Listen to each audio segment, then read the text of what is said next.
Well, I tried to avoid the long speech my people have prepared for me, and now I have missed a bit where is the beginning. But anyhow, it's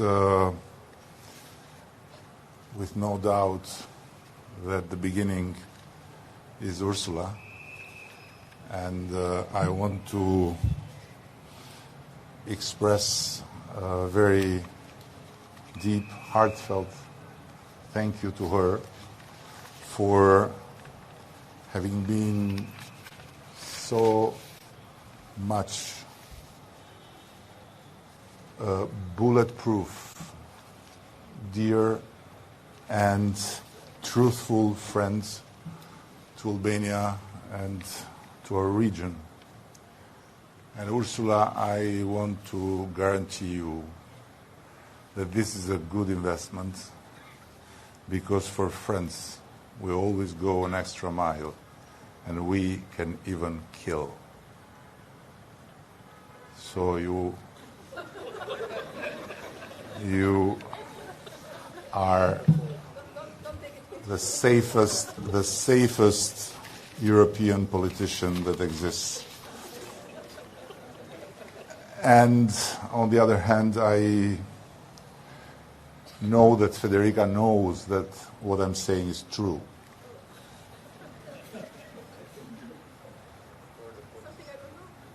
Federica started and tried hard to do what Ursula completed, meaning get Albania around the table for starting the accession talks. And it was not too many years ago, but it was another Europe. Today, we celebrate this incredible moment of meeting with the students and the professors of the College of Europe in person after only 2 years that this idea was just flying here in Tirana again, when we had the summit of the European Union with the Western Balkans. And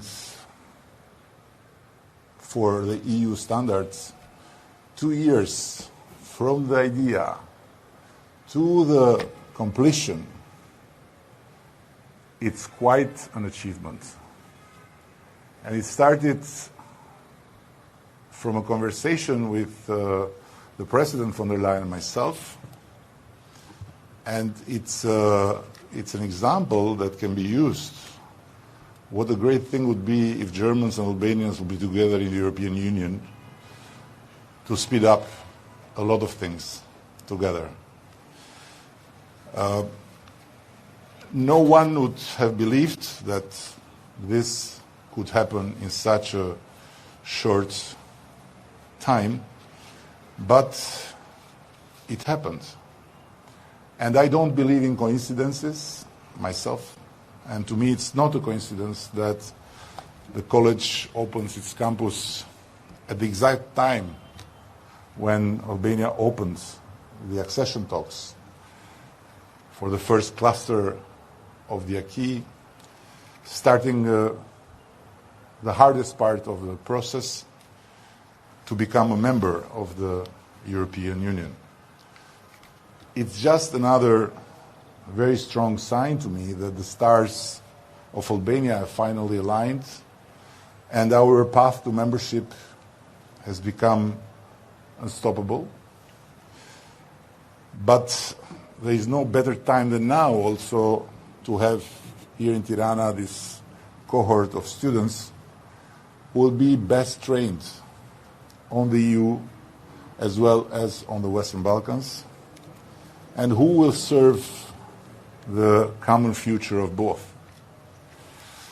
I saw the videos of your colleague students, and frankly, I felt a little bit sorry for them.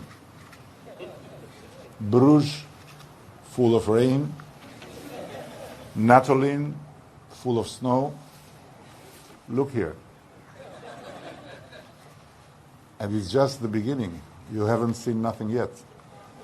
So 31 students from 22 different nationalities having this incredible bless to gather together in a EU nest, which happens to be in the shiniest parts of the Western Balkans, is really something you have to live each and every minute, and to take it all, not just part of it. And taking it all means a lot of things that I'm not going to explain you because you know better. But just don't leave any of it out. Take it all and not just become much more knowledgeable about EU and EU laws and EU and EU us and all this, but also knowledgeable about the spirit, the culture, the traditions, the histories of this region, because sooner more than later you'll be very much needed. People will want to know in Brussels, to know more from within. And who better than you can explain many things that sometimes we people here in the Western Balkans have difficulty to explain to our Western European friends. And at the end, I want to say that from my experience, Europe and the European Union can be a lot about pains and screams, but there is no better place. When I was back in Luxembourg last week, a journalist asked me if we had the plan B. If Europe and the European Union would be going back to the previous way of yes, buts. But can it be a plan B to the European Union? I don't think so. Because to have a plan B to the European Union, it means to have a plan B to individual freedom. It means to have a plan B to rule of law. It means to have a plan B to functioning democracy. If you are ready to negotiate that, then of course you can have plan B, you can have plan C, you can have plan D.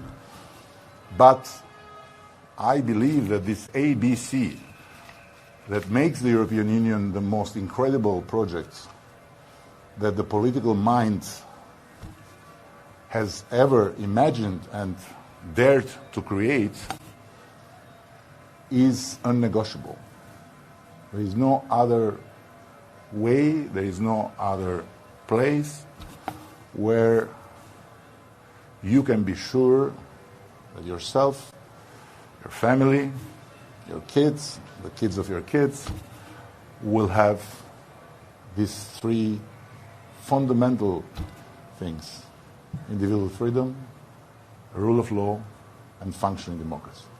And yes, I know democracy sometimes looks like doesn't function well.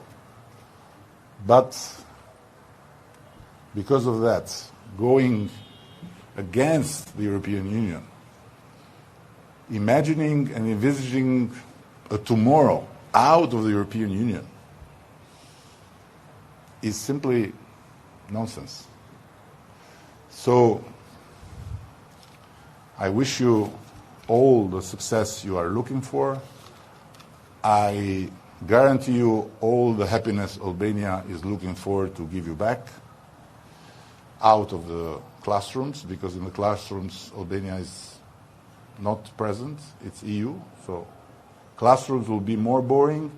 outside of the classrooms will be less, but a combination is the best because it's the EU. And I just leave you with that.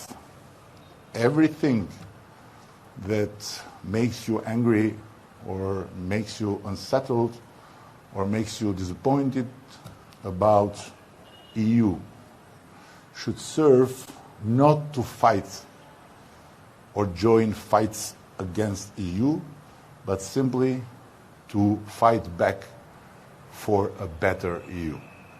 Thank you.